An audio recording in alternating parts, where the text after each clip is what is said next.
नमस्कार मंडळी. महाराष्ट्राचा लाडका सूरज चव्हाण बिग बॉस मराठीच्या 5व्या पर्वाचा विजेता ठरला. सूरज चव्हाण महाराष्ट्राच्या जनतेच्या मनातील विजेता असल्याने त्याच्यावर कौतुक आणि शुभेच्छांचा वर्षाव होत आहे. चाहत्यांसोबत राजकीय नेत्यांनी देखील सूरजचे कौतुक केले. सूरज चव्हाणसाठी राज्याचे उपमुख्यमंत्री अजित पवार यांनी सोशल मीडियावर पोस्ट केली आहे.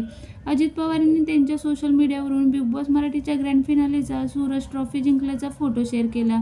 हा फोटो शेअर करत त्यांनी लिहिले, आमचा बारामतीचा सुपुत्र सूरज चव्हाण बिग बॉस मराठीचा विजेता ठरला आहे. अत्यंत प्रतिकूल परिस्थितीत संघर्ष करत सूरजने हे यशोशिखर गाठलं आहे. सूरज आपल्या मेहनतीच्या आणि प्रतिभेच्या जोरावर महाराष्ट्राच्या घराघरात पोहोचला. त्याच्या यशामुळे बारामतीच नव्हे तर संपूर्ण महाराष्ट्राचा अभिमान वाढला आहे. सूरजला उज्ज्वल भविष्यासाठी खूप खूप शुभेच्छा. अजित पवार यांच्यासोबत सुप्रिया सुळे, जितेंद्र आव्हाड, सुनेत्रा पवार, अमोल कोल्हे यांसारख्या अनेक मोठ्या नेत्यांनी सोशल मीडियावर सूरजचे कौतुक केले. सूरज चव्हाणला बिग बॉस मराठी जिंकल्यानंतर 14 लाख रुपये, 10 लाखाचं गिफ्ट व्हाउचर आणि EV बाईक बक्षीस म्हणून मिळाली आहे. टॉप 3 सदस्यांमध्ये सूरज, अभिजित, निक्की हे सदस्य होते.